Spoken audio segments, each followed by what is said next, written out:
সামরিকভাবে ভারতের কাছে বাংলাদেশ বেশ গুরুত্বপূর্ণ, কারণ চীন ভারত সামরিক সংঘর্ষে শিলিগুড়ি করিডোর সহজেই বন্ধ করে দিতে পারে চীন।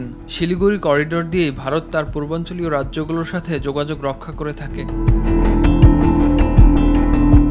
এমন বাস্তবতায় ভারতের একমাত্র বিকল্প হবে বাংলাদেশের ভূখণ্ড ব্যবহার করে পূর্বাঞ্চলীয় রাজ্যগুলোর সঙ্গে সম্পর্ক রক্ষা করা। রাজনৈতিক বিশ্লেষকদের মতে এ নিয়ে ভারত ভূ রাজনৈতিকভাবে কঠিন এক পরিস্থিতিতে পড়েছে।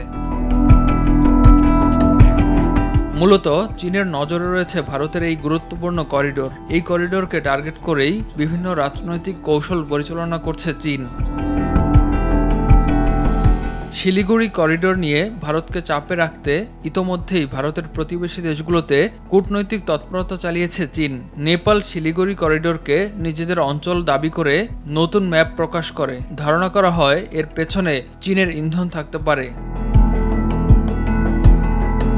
অন্যদিকে সীমান্তের অমীমাংসিত অঞ্চলগুলো নিয়ে বিতর্ক মিটিয়ে ফেলে কূটনৈতিক সম্পর্ক স্থাপনের দিকে এগোচ্ছে চীন ও ভুটান।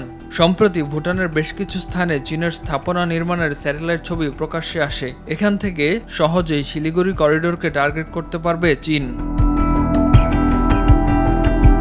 এখন শুধুমাত্র বাংলাদেশের দিক থেকে সুরক্ষিত আছে ভারত, আর এই পথে চীন ডেরা গেড়ে বসতে পারলে শিলিগুড়ি করিডোর নিয়ে সব দিক থেকে চাপে পড়বে ভারত। অনেকদিন ধরেই চীন বাংলাদেশের সাথে সে তৎপরতা চালিয়ে যাচ্ছে।